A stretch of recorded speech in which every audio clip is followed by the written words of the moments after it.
Ce que nous avons réellement apprécié avec cet atelier, c'est réellement de nous donner l'opportunité de pouvoir partager les différentes expériences et de voir que nous, dans nos îles isolées, en fait, on n'est vraiment pas isolés. On peut voir que les autres aussi font face aux mêmes difficultés et on a pu aussi partager les expériences, mais aussi les solutions. Donc, ceci a été très apprécié dans notre table.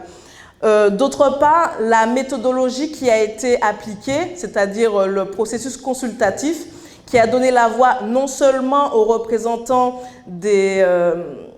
bureaux qui s'occupent de la gestion des risques, mais aussi aux partenaires d'IPECO et autres, a été quelque chose de vraiment très intéressant et je pense que c'est quelque chose qu'il faudra continuer et poursuivre. Et à la fin, nous avons trouvé que ce qui était très intéressant, et nous le soulignons, c'est le marketplace, qui nous a réellement donné l'opportunité de voir ce qui fonctionne et de voir dans quelle mesure on peut se l'approprier et l'adapter dans nos pays respectifs. Concernant nos recommandations pour 2015-2016, nous aurions aimé qu'on puisse réellement renforcer l'aspect inclusif de la gestion des risques avec une prise en compte des personnes en situation de handicap, de la prise en compte des femmes, leur donner la voix et vraiment les valoriser, et aussi la prise en compte des personnes âgées. On vient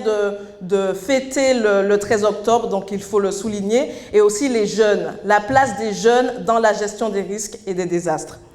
Et deuxièmement, nous aurions aimé continuer le plaidoyer afin qu'il y ait le cadre pour la gestion des risques soit légalisé et que ce qui est au stade de brouillon puisse réellement être finalisé et surtout qu'on puisse aider les pays à appliquer réellement ces choses-là. Et pour finir, nos attentes post-2015 pour la région Caraïbes, ça serait de pouvoir renforcer le leadership des structures qui travaillent en gestion des risques et aussi qu'on puisse travailler beaucoup plus les évidences, les preuves, qu'est-ce qui fonctionne, comment on peut le mesurer. Et comme disait ma collègue Andrea, pour finir, je dirais que c'est comment nous allons pouvoir justement disséminer et bâtir sur ce qui a déjà fait et qui fonctionne. Merci beaucoup.